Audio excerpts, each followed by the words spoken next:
Well, now that the top half of Tony is clothed, we get to do the bottom half. It's time to do his pants.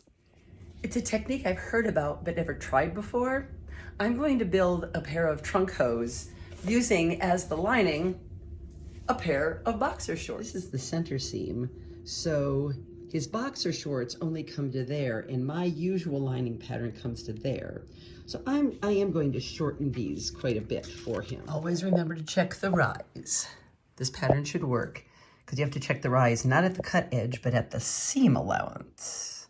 This should be about right. This lovely brown satin is what I'm using for the, I'm not sure what to call it, the lining. It's not really the lining because that's the boxer shorts, but this is the piece that's going to be next before we put panes over it. Next step's going to take a while. For every bit of the pattern, I'm going to have paned strips. Panes are strips of the pretty fabric. They're going to go over the satin. So now all of my brocade bits get cut into strips, and I'm going to treat them like I did with the sleeves and on the doublet. So everything is going to be edged in black piping and then the gold trim. And then we're going to start laying those over the satin on the pattern pieces. Since the spiral sleeves are 3 inches, I will make the panes on the trunk hose 3 inches as well.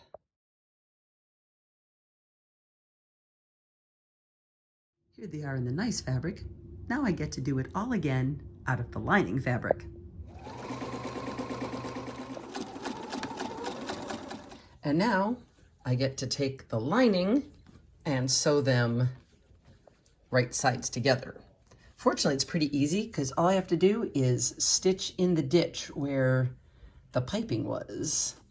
And now I get to flip all these. So get a start, and then you just got to keep reaching inside and tug a little more until it's all flipped right side out.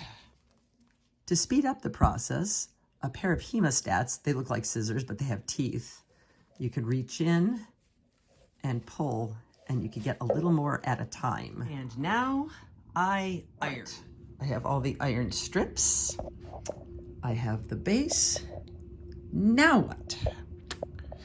I think my next step is to basically, I have to flip these right now. They're wrong sides together. I need to put the right sides together. And I'm gonna have to sew a crotch seam. And then I put the front to the back, so there's gonna be an outside pocket seam. Oh, ho, ho. There's an outside seam. That means I can give Tony pockets. So to make pockets for Tony, how deep should they be? They're probably about that deep.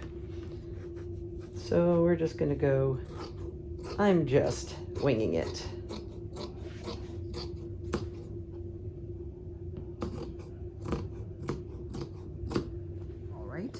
Here's the next step.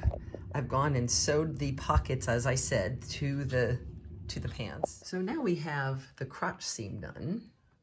Now we need to fold these guys. So essentially we'll have a left leg and a right leg. But I have to flip it outside and stitch these guys together. So this is what it looks like when it's all sewn together. That's down the side seam. This is the pocket that is put into the side seams, so that from this side, that's the side seam, and then this is where you would put your hand into the pocket. And it's the beginning of pants. We're going to start from the legs and build up. So I've got the panes, which I'll be putting along the bottom edge. In between them, we're going to have to do some pleating because this much fabric is going to have to meet the edge. This is the lining for it. So this much fabric, double side, has to be pleated to meet the lining. All right, so I've got the outside pinned and the inside pinned. If I flip this way and fold in half again, I will take these 2 points together and that, and 2 points, get these satin together. And now I will pin this to that. Once we're down to the quarters, the difference isn't all that much. I mean, we're talking a couple inches. So all I need to do is put in a couple little pleats, 2 or 3, that are half an inch. And here it is, pinned all the way around. And here we are with leg 1. Every one of these is from the bottom. It dangles up to the waist. Now that I have both legs done, I think the next thing I'm going to do is make a binding and put a bit of a cuff on the bottom.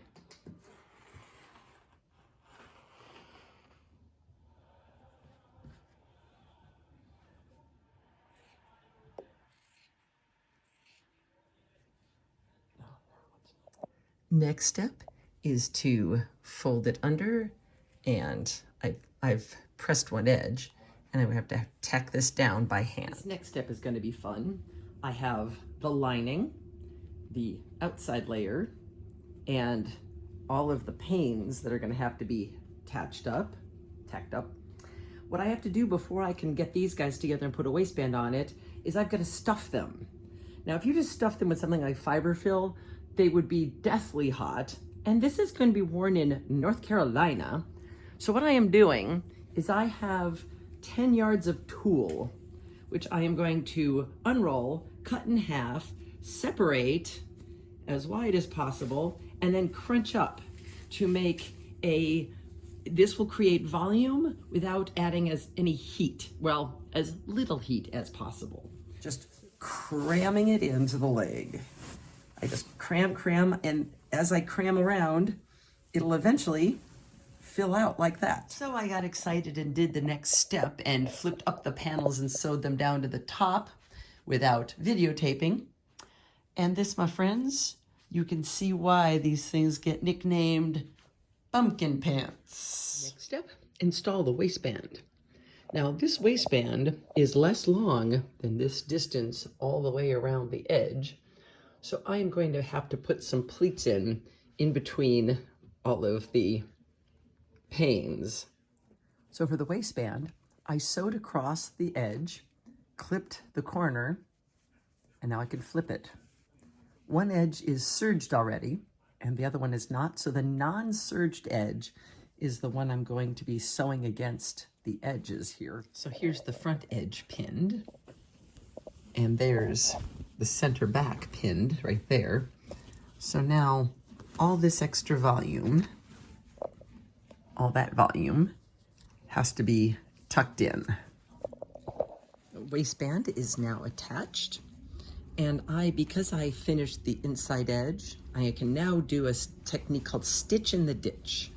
When I fold this over, there's an extra overhang on this side, which I will be able to just stitch right in the ditch where the seam is, and the seam will mostly disappear into the groove. And one last piece that has to be done, the codpiece. So the codpiece is the side piece, and then this will be the center. So this curve will be sewn along this edge.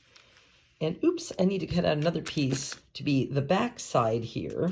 So now I've got everything trimmed, and here it is all sewn together, the sides, the front curve, this other side, and then the back piece. And we just flip this out, right side out. And now I get to stuff it with fiber fill and insert the squeaker, and then this last side will have to be stitched down by hand. It is one completed codpiece, complete with squeaker. And this is it. Very poofy. So I am delivering these like this so that the recipient just has to install the buttons and then snaps or something down the front closure.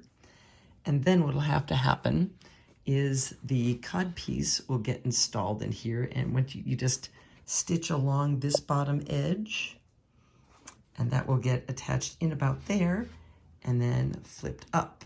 But this has to hit right at the right point against the doublet. So I'm not actually putting it in now, but this is about how it's going to look when it's all done. Almost done. What do you think? All I'm reminded is,